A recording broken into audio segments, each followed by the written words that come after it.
next destination, Kenya. Outside South Africa. And I saw that, you know, and I'm thinking, how am I supposed to get? So they asked out, they're saying all Nigerians should give a list of where you're going, document where you're going, and your passport information before you're able to come to Kenya. I'm talking about Kenya. Kenya, yeah. So the Nigerian system cannot continue in this way. So what are your preferable solutions to the government in order to fix some of these sectors that are broken?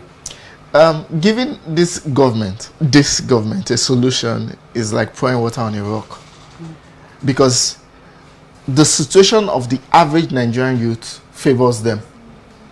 Sure. There is a deliberate systemic attempt to ensure that the average young person does not rise beyond the level of survival. That's why anything that appears productive or that seems like it's going to take these people from this point to this point is shut down or banned. So it's not just, see, the sad thing is, it's not just the government. I may be paranoid about this, but it's the system generally. Your religious organizations, think about it. How many religious organizations reward youths for academic performance, for sports performance, for what? For social performance? The religious systems, they are keen on criticizing youths. The government, they are keen on breaking the youth down, breaking the zeal down. So the moment you raise your voice to speak in public, you are arrested. The moment you try to do that off public, online, you are shut down. So for this government, they are not bothered because it favors them. Way forward, it has to be personal. Okay. It has to be personal. You have to tell yourself that, come, I am not just living to survive. I am living for my children. Half of the things I do now, my thought process is based on, I cannot have a child in this kind of system. I know what I went through in Uniben. Well, the truth is, unfortunately, the conversation, we need to wrap up. Interesting I'm really conversation, enjoying this conversation, but I'm sure we'll definitely be having you again to really share perspectives on how we can evolve. But already it's really thought-provoking is for us to just, but we need to take a quick break. We'll take this quick break and we'll be right back. Don't go anywhere.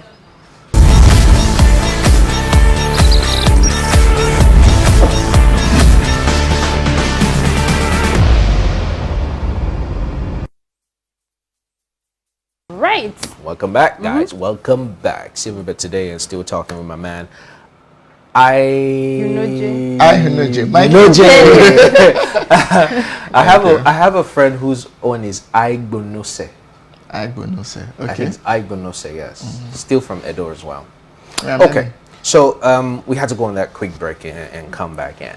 You know, so let's look at the different sectors. We've got entertainment, we've got the media, we've got oil and gas, got banking. These are different sectors young people can get themselves involved in.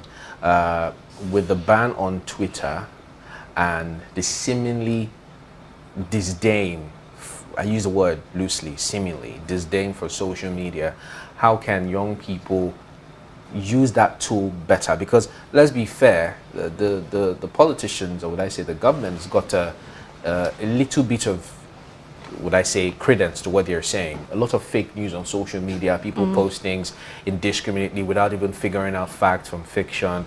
So how can young people begin to use this tool of social media? You talk about Instagram, Twitter. I know you mentioned it, but just elucidate even more how they can take advantage of this. Okay, social media, this debate about social media has been on for a while, whether it's a blessing, whether it's a curse.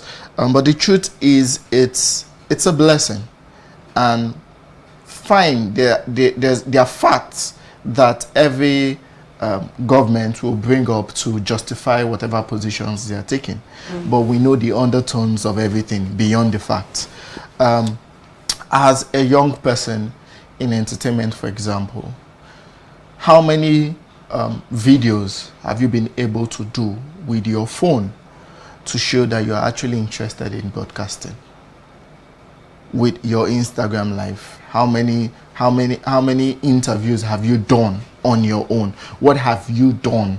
You are a seamstress, you are a fashion designer, you sew amazing stuff. You do that and you keep it somewhere and you keep begging people to come and patronize me, come and patronize me. How many of these do you show on your WhatsApp daily? Right? So most times, this generation, we are so used to pushing blames. We are so used to, it's not our fault, it's the government. Government didn't do this, government didn't do that.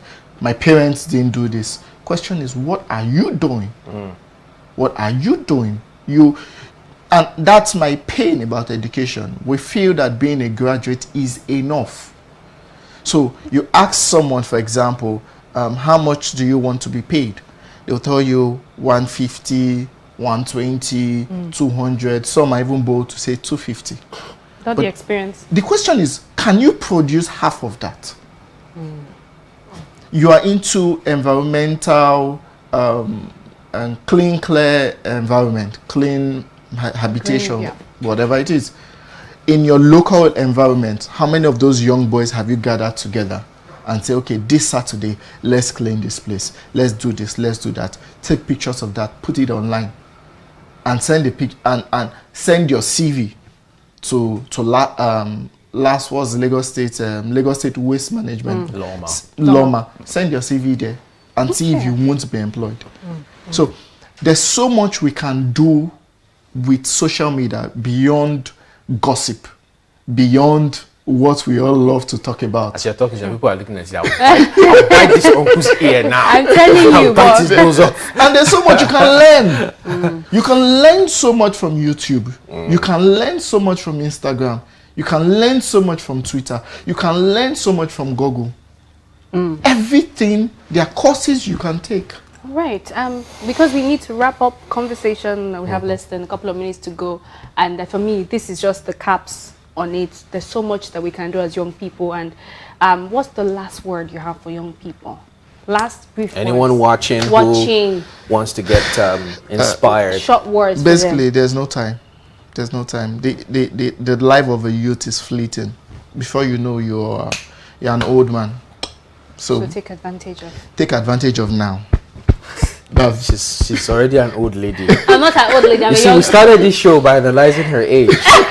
And I remember when this lady was just, now she's... I remember when I was just 25. I remember when I was 25 The too. fortunate thing about...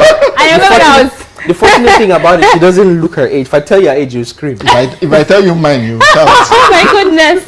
But on that note, thank you so much, Michael, for coming on the show. Thanks a lot. Like they said, and like I introduced at the beginning, it said what makes a nation in the beginning is a good piece of geography. And geography is really understand the context and the climate of a nation. And then the young people make up the nation, hoping that young people will evolve from some of the things he said, take up the responsibility for change in one way or the other. And that leads me to the word of the day, which says the first and most important component in nation building is law. Law is the source of national cohesion. Miles Monroe, we have to respect law, but at the same time hoping that the law too will be changed to make opportunities for young people to thrive in this economy. The law shouldn't be repressive. It should not repress young people. It should allow them to become bigger and better.